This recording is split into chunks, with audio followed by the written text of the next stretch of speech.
Today is an important day for the world, a big day, new, exciting, perhaps revolutionary. But I'm not going to want to tell you about it. I'm going to invite Oklahoma City Community College's artist in residence, who's been with us for over 15 years, Academy Award-winning producer, Greg Frederickson. Greg. We pulled it off. We did the first ever live cinema test. Francis Coppola's brilliant brainchild, and our students worked for him. Francis, we can always get him a job here as a teacher if everything fails for him. His wine just goes down.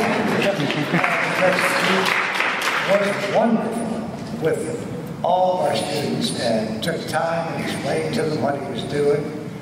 And I know that it was an experience that they will never forget. So he got a vision that's incredible. So Jenny Gersten is his producer, and I'll ask Jenny to come out, and I guess both of them, Jenny and Francis, can both come out now and have a seat and talk to you about the exciting thing that we just pulled off here at Oklahoma City Community College. Pretty cool. Jenny and Francis, please come out. I thought that I would ask you a couple of questions and then open it up for our guests. Does that sound good? So what I like is, so we've been working here for 3 weeks at Oklahoma City Community College, who has been such a fantastic host and a great, fantastic, outstanding facility. But we handed out t-shirts last night, and on the front it says, "We saw it first." So what do we see? Well, several years ago I thought about this concept which I just call live cinema, although I've been thinking about it in various terms, and I realized that it's hard to grasp what really this is. So even for myself, I had an implication in my mind of what it would be, but I didn't know how to do it. Film production is an industrial process, which means if you have a good film crew, they can make any kind of movie. They can make a historical epic, they can make a modern piece, they can make a cinema verite. It's the normal film unit, industrial film unit is made to be like that. But just as general, I decided I'm going to be enthusiastic about what I'm enthusiastic about. And oddly enough, as a business tip, if you do the businesses that you're enthusiastic or passionate about, usually they make money. When you say, oh, I'm going to make a fortune because I'm going to make selfie sticks that are polka dotted, you probably lose your shirt, unless you're passionate about selfie sticks. And again, I say to the young people, you know, imitate the artists you love. Imitate Tennessee Williams, imitate Goethe, imitate Thornton Wilder, because you can't. You can try to imitate them, and that's a good beacon to go for. But in the end, if you're a real writer, your own voice is going to emerge, even though you're really imitating Thornton Wilder.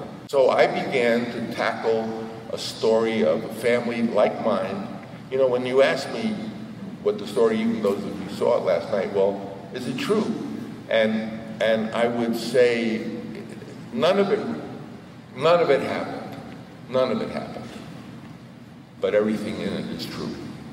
And that's the curious thing when art, and great art, I don't care what you say, inevitably the author shows his life. What's that great quote? Is it Robert Burns? Or like, if the reach does not exceed the grasp, what's a heaven for? Reach higher than you can do. And in that moment, when you may fail, is where you achieve the sublime. And that's what we did. In this little workshop, I kept throwing more. Let's do this, let's have that, let's have a real ambulance, let's have that, let's have them do this. I always was talking about live cinema, and I'll talk about why I evolved to think that way. And I would talk, yeah, we'll do this, but it was very much like when I went off to make Apocalypse Now. I had talked about it, but when it came down to it, I didn't know how to shoot a scene with 30 helicopters destroying a whole Vietnamese image. I just got into it. And I said, oh my God, how am I going to do this? My same thing with this. I had a whole, more or less, idea, but I didn't know how to do it. And when we did it, it was different than I thought I was going to do it. In other words, if I were to now go home and debrief, which I want to do, I could write a whole 20 pages on what was different from what I thought it was going to be. What I'm going to do, first of all, what made me want to do the story Distant Vision as live television is because it was about television. It was about this family as their lives were being changed by the advent of television. Archie, who was a musician, wanted to have his own television show, and television was the buzz of New York. Cameras are electronic, digital, not film. The editing is electronic, digital, not film. So it is a digital electronic media, which means that as of today, we can't talk about television and movies because it's the same thing.